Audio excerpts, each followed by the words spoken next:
नमस्कार दोस्तों, 24 दिसंबर 2021 के डेली न्यूज एनालिसिस में आपका स्वागत है। देखते हैं आज कौन कौन सी इंपॉर्टेंट न्यूज मैं आपके साथ डिस्कस करूंगा। पहली न्यूज है cabinet clears anti conversion bill. ये कर्नाटका की सरकार की कैबिनेट की बात हो रही, तो कर्नाटका में एक एंटी कन्वर्जन बिल लेके आया जा रहा है, इसकी बात करेंगे। महाराष्ट्र में एक शक्ति बिल पास किया गया है। ये शक्ति बिल किस लिए पास किया गया है? तो भैया वुमेन और चिल्ड्रन के अगेंस्ट जो लोग क्राइम करते हैं, रेप जैसे, उसको पनिश करने के लिए यहाँ पे मैंडेटरी डेथ पेनल्टी का प्रावधान है। अगर आपने रेप किया है तो भाई आपको फांसी पे चढ़ाया ही जाएगा।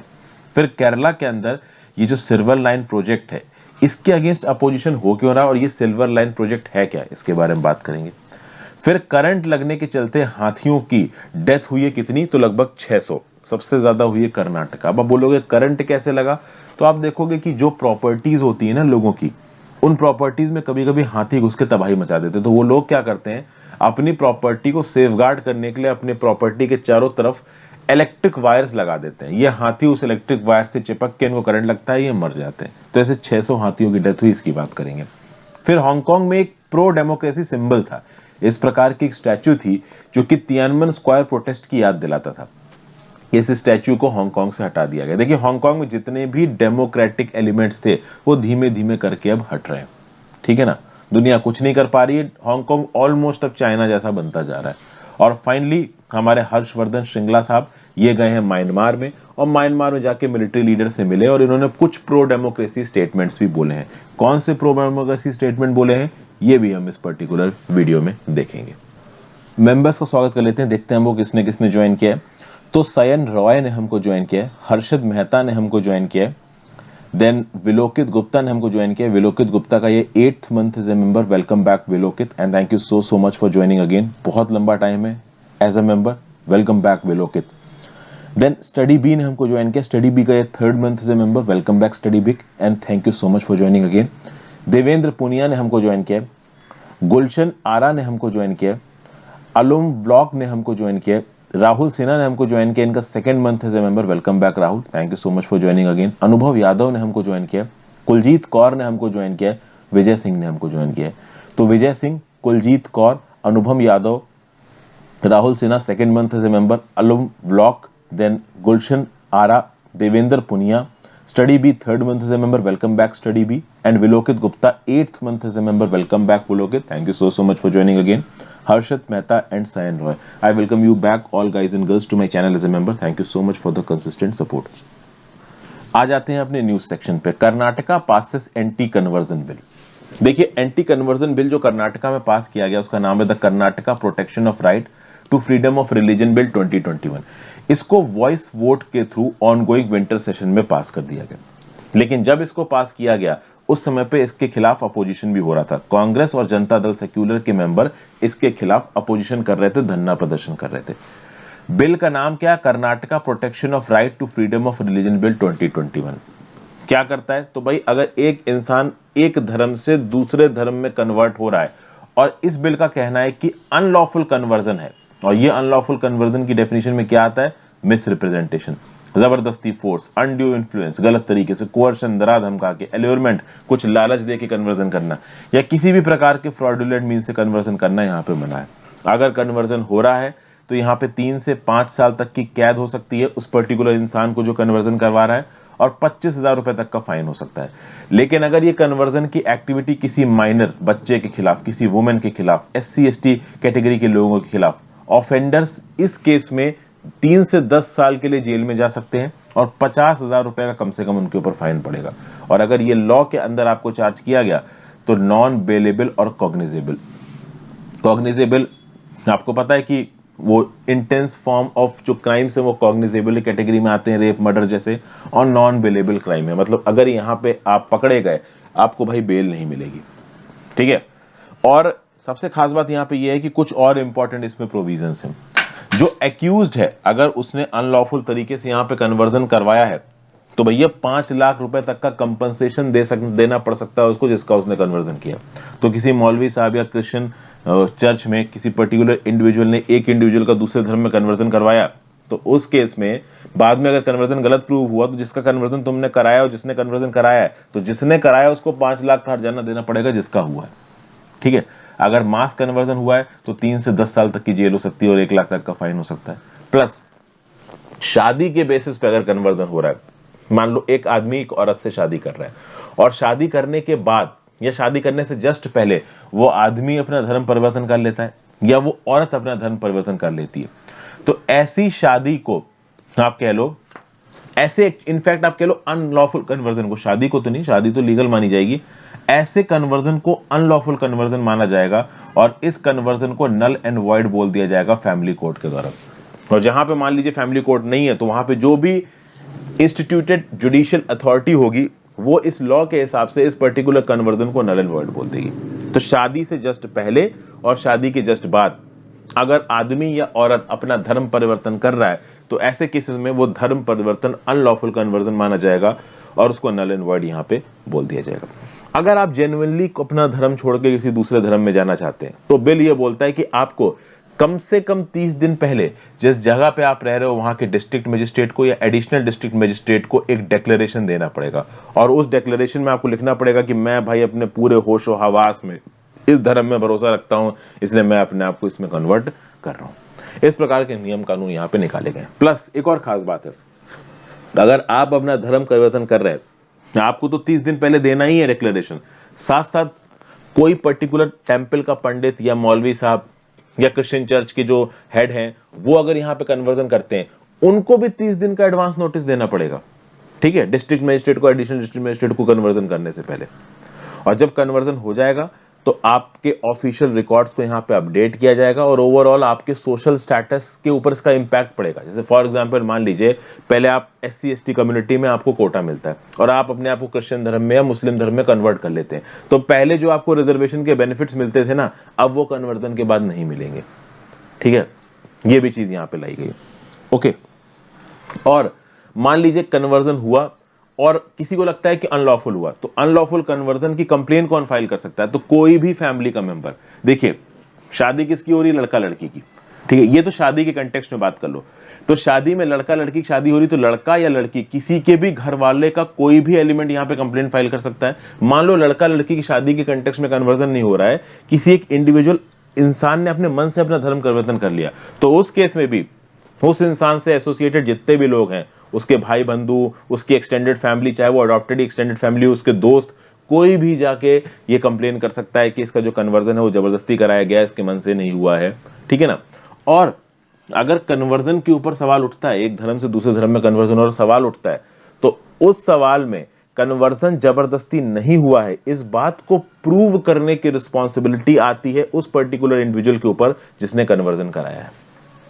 तो ये कुछ यहाँ पे टाइट नियम कानून बना दिए गए हैं कन्वर्जन को लेके, कहां पे? कर्नाटका के अंदर। जीएस पेपर 2 और जीएस पेपर 1 में ये पर्टिकुलर न्यूज आपको काम आएगी। वीडियो पे लाइक का बटन दोस्तों, अगर अब तक आपने चैनल को शेयर और सब्सक्राइब नहीं किया कर दीजिए, हो सके तो इंस्टाग्राम और टेलीग्राम ग्रुप ज्वाइन कर लीजिए, ज्वाइन बटन दबा के हेल्प करिए अगर आप कर सकें तो। नेक्स्ट, महाराष्ट्र क्लियर शक्ति लॉ यूनिनमसली। महाराष्ट्र असेंबली ने पास किया है शक्ति criminal law Maharashtra amendment bill 2020। तो अगर वुमेन और चिल्ड्रन के अगेंस्ट कोई क्राइम होता है तो उस केस में शक्ति क्रिमिनल लॉ के जो भी नियम कानून है वो यहाँ पे प्ले में आ जाएंगे। ये लेजिस्लेशन क्या बोलता है? अगर रेप हुआ है तो कैपिटल पनिशमेंट, मौत की सजा सुनाई जाएगी, मैंडेटरी मौत की सजा। प्लस अगर मान लीजिए कोई क्राइम होता है एक वुमेन के अगेंस्ट या एक माइनर के अगेंस्ट, तो 30 दिन के अंदर अंदर आपको इन्वेस्टिगेशन पूरी करनी है। और इस इन्वेस्टिगेशन को पूरी करने में अगर सोशल मीडिया ऑर्गेनाइजेशन से किसी प्रकार की हेल्प चाहिए पुलिस को, तो पुलिस इन्वेस्टिगेशन में जो भी हेल्प सोशल मीडिया ऑर्गेनाइजेशन से चाहिए होगी, सोशल मीडिया ऑर्गेनाइजेशन को देनी पड़ेगी। तो मान लीजिए किसी पर्टिकुलर इंडिविजुअल पे शक है पुलिस अथॉरिटी को, तो पुलिस अथॉरिटी फेसबुक को लेटर मिलेगी और फेसबुक उस पर्टिकुलर इंडिविजुअल के सारे अकाउंट डिटेल्स पुलिस को अवेलेबल करवाएगा। तो सोशल मीडिया के ऊपर यहां पे एक ऑब्लिगेशन लगा दिया गया है कि क्राइम के समय पे सोशल मीडिया उस पर्टिकुलर इंडिविजुअल के सारे रिकॉर्ड्स देगा पुलिस को, ठीक है।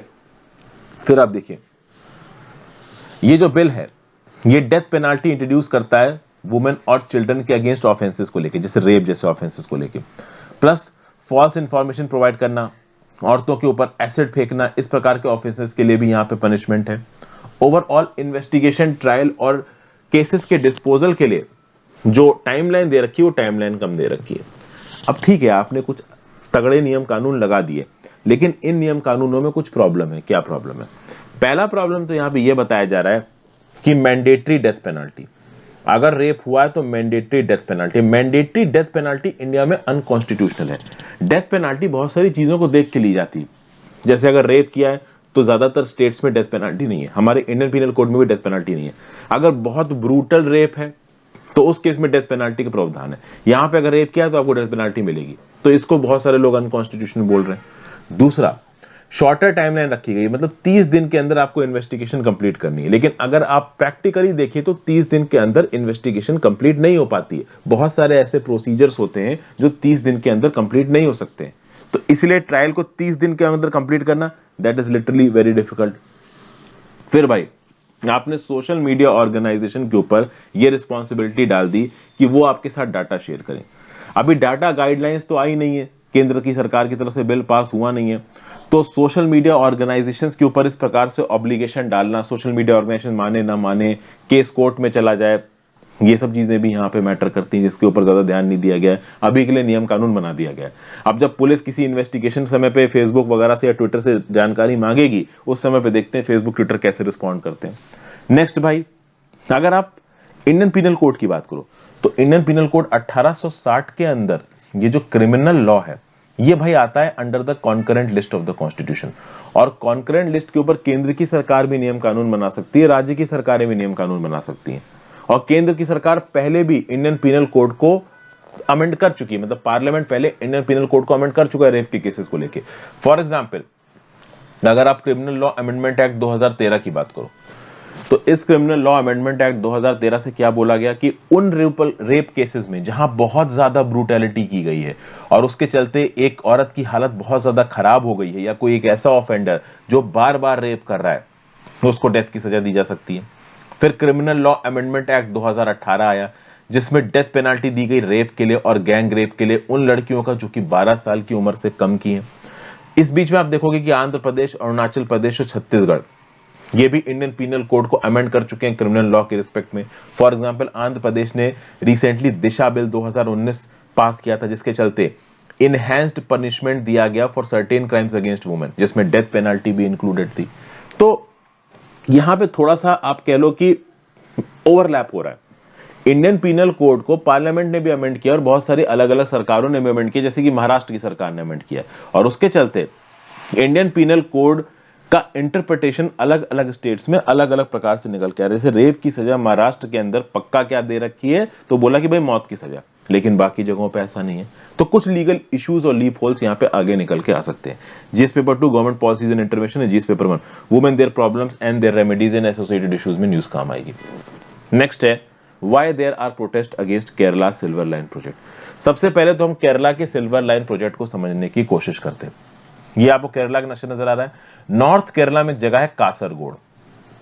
ये कासरगोड अक्सर कर फिल्मों में भी आता रहता है, जैसे कि अगर आपने जो फैमिली मैन देखा हो तो उसमें कासरगोड का होता है वो जो आतंकवादी होता है।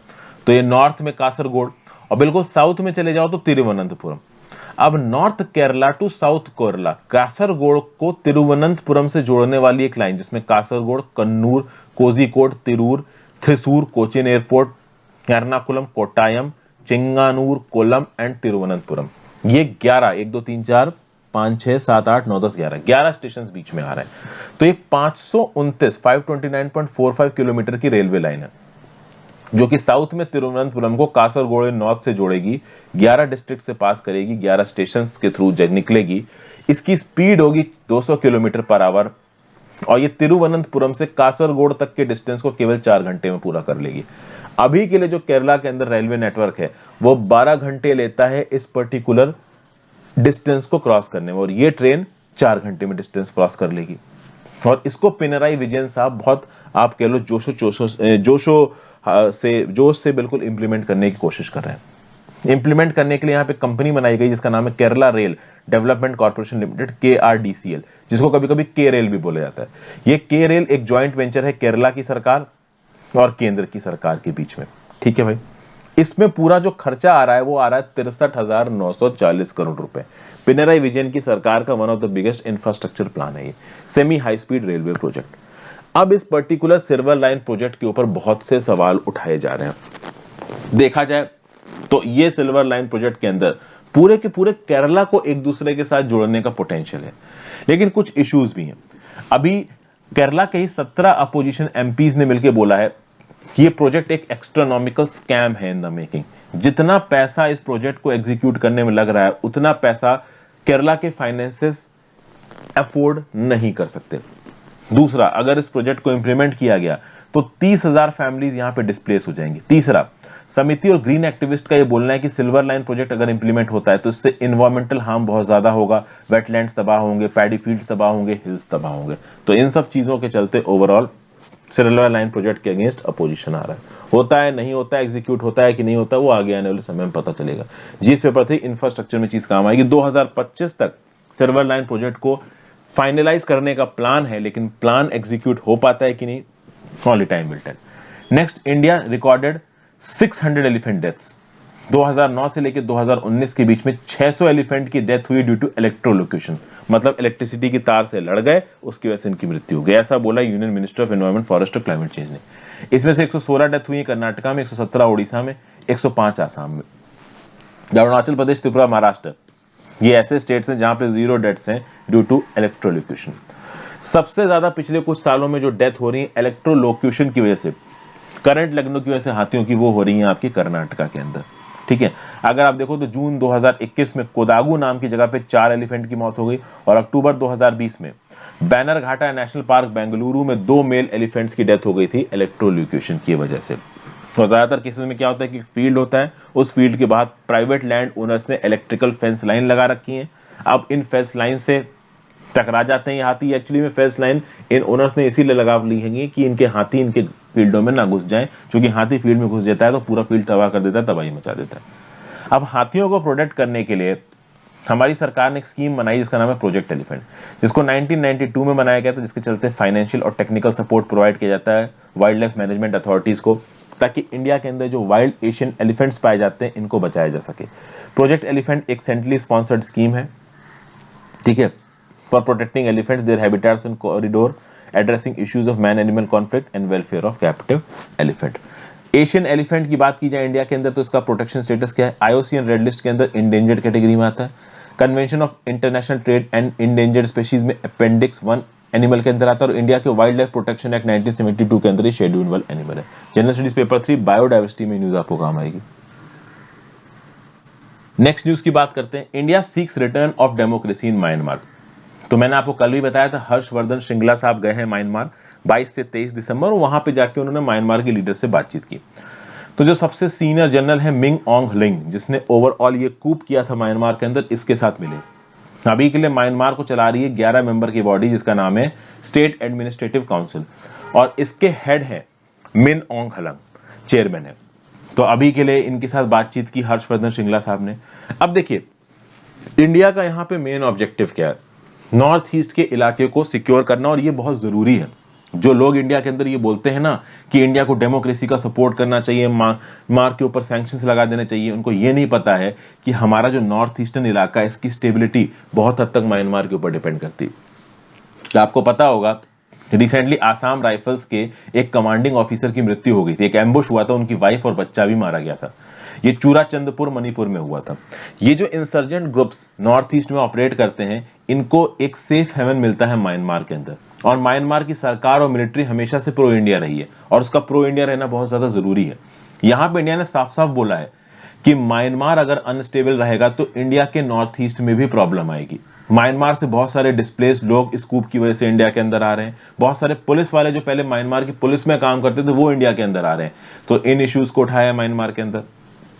फिर साफ साफ बोला है इंडिया ने म्यांमार को कि इंसर्जेंट ग्रुप्स नॉर्थ ईस्ट के अंदर जो भी एक्टिव हैं, उनको म्यांमार के अंदर एक्टिव सपोर्ट नहीं मिलना चाहिए, उनको म्यांमार से आर्म्स एंड म्यूनिशंस नहीं मिलने चाहिए। तो इस कंटेक्स्ट में म्यांमार के साथ रिश्ते अच्छे करना बहुत जरूरी है। लेकिन at the same point of time India ने एज अ डेमोक्रेसी अपनी रिस्पॉन्सिबिलिटी को भी मेंटेन करते हुए म्यांमार से साफ साफ बोला कि देखिए, आप राज करिए अपने लोगों की इच्छाओं के हिसाब से, और इस क्राइसिस को जल्दी से जल्दी एंड करिए। आपको पता होना चाहिए, जब National League for Democracy election जीत गई थी तो फरवरी 2021 में कूप कर दिया था किसने? जनरल मिन ओंग हलिंग। उसके बाद से इनको पूरी तरीके से आइसोलेट कर दिया गया। यूएस ने सैंक्शंस लगा दिए, एशियन कंट्रीज ने भी सैंक्शंस लगा दिए। एक कंट्री है जो है चाइना, जो खुल के म्यांमार का सपोर्ट कर रही है। तो इस कंडीशन में इंडिया म्यांमार के अगेंस्ट बात नहीं कर सकता। हर्षवर्धन श्रृंगला साहब ने यह भी बोला कि हम नोबेल लॉरेट ऑंग सैंग सुकी से मिलना चाहेंगे, लेकिन म्यांमारी जनता ने मना कर दिया, बोला कि नहीं भाई हम आपको इनसे मिलने नहीं दे सकते। तो कुल मिला के यहाँ पे इंडिया का सबसे पहला ऑब्जेक्टिव क्या है कि भाई अपने नेबरहुड के चलते नॉर्थ ईस्ट में जो इंसर्जेंसी हो रही है उसको रोको, और at the same point of time अपने नेबर को कन्विंस करो कि भाई आप डेमोक्रेसी की तरफ जाइए, इस प्रकार की मिलिट्री लीडरशिप मत करिए। यही चीज यहाँ पे हर्षवर्धन श्रृंगला साहब म्यांमार की मिलिट्री जनता को बोल के आए हैं। GS paper 2 India and neighbourhood relations में न्यूज आपको काम आएगी। और आज की आखिरी news, Hong Kong loses a symbol of its freedom. Tiananmen square protest के बारे में आपको पता होगा, अगर नहीं पता होगा तो मैंने यहाँ पे एक वीडियो बनाई है, the 1989 Tiananmen square massacre. Tiananmen square को आप मेरे नाम हर्षित द्विवेदी के साथ यूट्यूब पे सर्च मारिए, आपको ये पर्टिकुलर वीडियो मिल जाएगी। यहाँ पे ओवरऑल क्या हुआ था, इन तियानमेन स्क्वायर प्रोटेस्ट क्यों हुए थे और उसके बाद ये मैसेकर क्यों हुआ था, इसके बारे में मैंने आपको बता रखा है। द फेमस टैंक मैन की जो फोटो थी उसके बारे में मैंने आपको बता रखा, ठीक है। तो जब ये तियानमेन स्क्वायर प्रोटेस्ट हुआ था तो बहुत सारे लोगों को मार दिया था चाइनीज ट्रूप्स ने। तो उन लोगों को कोमेमोरेट करने के लिए एक इस प्रकार की स्टैचू लगाई गई थी हांगकांग की यूनिवर्सिटी में। हांगकांग की जो सबसे पुरानी यूनिवर्सिटी है, यूनिवर्सिटी ऑफ हांगकांग, वहां पे एक पिलर लगा था। ये पिलर 1997 से हांगकांग में खड़ा हुआ है। 1997 तक हांगकांग एक ब्रिटिश कॉलोनी था। 1997 में ब्रिटिशर्स ने हांगकांग को पीपल रिपब्लिक ऑफ चाइना को हैंडओवर कर दिया। तो डेमोक्रेसी होने का हांगकांग में सबसे बड़ा सबूत यह था कि तियानमेन स्क्वायर के प्रोटेस्ट को हांगकांग की यूनिवर्सिटी में माना गया। जबकि आप देख लो कि तियानमेन स्क्वायर प्रोटेस्ट के बारे में मेनलैंड चाइना में किसी को भी नहीं पता है। मेनलैंड चाइना में पहुंच के वहां के सर्च इंजन पे जब आप तियानमेन स्क्वायर प्रोटेस्ट मारोगे या किसी से बात करोगे, बात करना इलीगल है इसके बारे में। समझ गया बात को? तो कुल मिला के ये जो इमेज थी, ये जो स्टैच्यू थी हांगकांग के अंदर, इस स्टैच्यू को अभी के लिए यहां पे हटा दिया गया। इस तियानमेन स्क्वायर प्रोटेस्ट में प्रो डेमोक्रेसी प्रोटेस्ट थे। ये डेमोक्रेसी की लाने की बात की गई थी चाइना के अंदर, उसके बाद बहुत बुरी तरीके से यहां पे लोगों को मारा गया था। ओके, तो जब इस इमेज को, इस स्टैच्यू को हांगकांग की यूनिवर्सिटी से हटाया गया, तो जो थोड़े बहुत हांगकांग में डेमोक्रेसी एक्टिविस्ट बचे उन्होंने बोला कि डेस्पिकेबल एक्ट है, हांगकांग के अंदर डेमोक्रेसी पूरी तरीके से खत्म की जा रही। इनफैक्ट पूरी तरीके से देखिए खत्म कर दी गई है। ये जो आप इमेज देख पा रहे हैं, स्टैचू देख पा रहे हैं, इसमें आपको मरी हुई लाशें पड़ी हुई दिख रही है एक दूसरे के ऊपर पाइल्ड अप। तो ये स्टैचू अब आपको देखने को नहीं मिलेगी। अब तक क्या था कि एज अ टूरिस्ट जो लोग हांगकांग में घूमने जाते थे वो स्टैचू को देखने जाते थे, मतलब टूरिस्ट स्पॉट थी ये। अब तो वो भी नहीं, अब आपको ये जो स्टैचू है वो देखने को मिलेगी ही नहीं, ठीक है। तो कुल मिला के जो फ्रीडम ऑफ एक्सप्रेशन हांगकांग के अंदर लोगों के पास था, अब वो जा चुका है। मेनलैंड चाइना के अंदर तो लोगों के पास फ्रीडम ऑफ एक्सप्रेशन नहीं है, हांगकांग के अंदर भी अब फ्रीडम ऑफ एक्सप्रेशन लोगों के पास नहीं रहा है। 24 साल से जो स्टैचू खड़ी थी वो अभी के लिए हटा दी गई थी। 1997 से 2021 तक स्टैचू खड़ी थी, नाउ इट इज गॉन, ठीक है ना। बीजिंग ने धीरे धीरे करके डिसेंट को क्रिमिनलाइज कर दिया है। सेडिशन का लॉ बहुत स्ट्रांग हो गया है हांगकांग के अंदर। हांगकांग के अंदर ऐसे न्यूज़पेपर सब नहीं छपते जो कि चाइना की ये डिक्टेटरशिप के अगेंस्ट बात कर सकें। प्रो डेमोक्रेटिक प्रोटेस्ट जब हुए थे 2019 में हांगकांग में, उनके सब लोगों को जेल में डाल दिया गया। हांगकांग की जो लेजिस्लेटिव काउंसिल, उसमें डायरेक्टेड इलेक्टेड लोग 50% थे, वो 22% हो चुके हैं। और जो इलेक्ट भी हो रहे हैं उनको पहले स्क्रीन किया जाता है एक कमेटी के थ्रू, और केवल जो पैट्रियट्स है वही यहाँ पे इलेक्ट हो पाते हैं। जो पहले प्रो डेमोक्रेसी लोग थे, बीजिंग के अगेंस्ट बात करते थे, या तो वो पॉलिटिक्स छोड़ चुके हैं या वो जेल में इस समय पे बंद है। और इस बार जब इलेक्शन हुए रिसेंटली, तब सबसे कम टर्नआउट हुआ, क्योंकि हांगकांग को भी लोगों को पता है कि इलेक्शन फर्जी है, वोट डाल के क्या होने वाला है।